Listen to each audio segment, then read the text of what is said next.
नमस्कार, आप live cities देख रहे हैं। मैं हूं गरिमा भारती। 65वीं बीपीएससी का फाइनल रिजल्ट आ गया है। आपने देखा कि गौरव सिंह ने टॉप किया। दूसरे नंबर पर चंदा भारती आई हैं। लड़कियों में उन्होंने टॉप किया है। जब हमने उनसे बातचीत की कि किस तरह से उन्होंने पढ़ाई लिखाई की, कैसे तैयारी की, कैसे दूसरा स्थान हासिल कर लिया, तब उन्होंने क्या कुछ बताया है, आप सुनिए। चंदा भारती जी, आपने बीपीएससी 65वीं की परीक्षा में दूसरा रैंक हासिल किया है, कैसी फीलिंग है ये? Obviously I am feeling very happy. बहुत खुशी का क्षण है मेरे लिए। क्योंकि ऑब्वियसली निकालना ये तो पता था कि हाँ एग्जाम हो जाएगा, बट रैंक 2 आई थी ये कभी नहीं सोचा था। तो obviously it's a very proud moment for me as well as for my family. लड़कियों में आप सबसे अव्वल हैं चंदा भारती। आप कहाँ से आती हैं? आपकी पढ़ाई कहाँ से हुई? कहाँ से आपने शुरुआत की? मैं मूलतः मेरा जो गृह जिला है वो बांका है। मैं बरौनी रजौन की रहने वाली हूँ।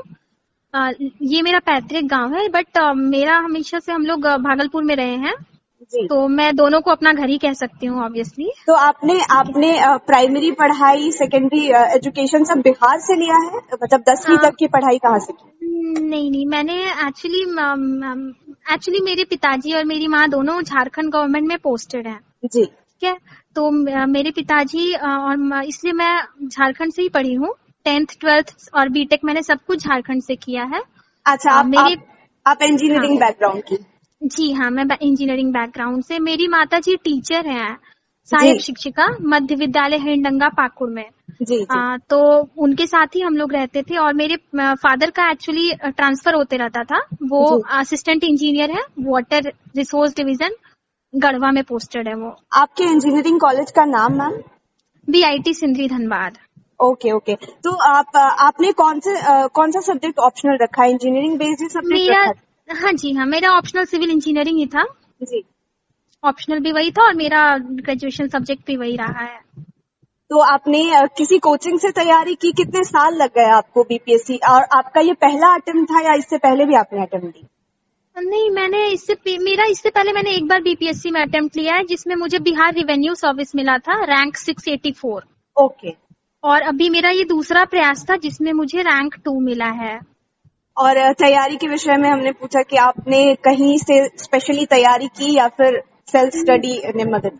जी, मेरा जो भी पढ़ाई हुआ वो मैंने कोचिंग वगैरह तो नहीं किया है, बट मेरा जो छोटा भाई है उसने मुझे काफी हेल्प करी है। Self study, it was total self study की। मेरे भैया लोगों ने मेरी काफी मदद करी। काफी रिसोर्सेज वो लोग मुझे जुटा के देते थे और मैं बस पढ़ती थी।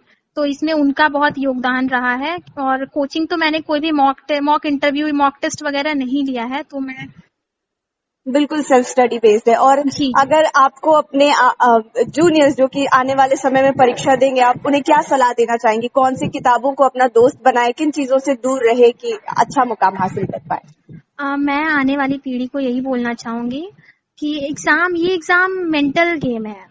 तो आप बस मेंटली स्ट्रांग रहिए, पॉजिटिव सोचिए। हमेशा कभी अप्स एंड लो हाई सब कुछ हमेशा होता है जिंदगी में, सबकी जिंदगी में आती है, including me, including every topper.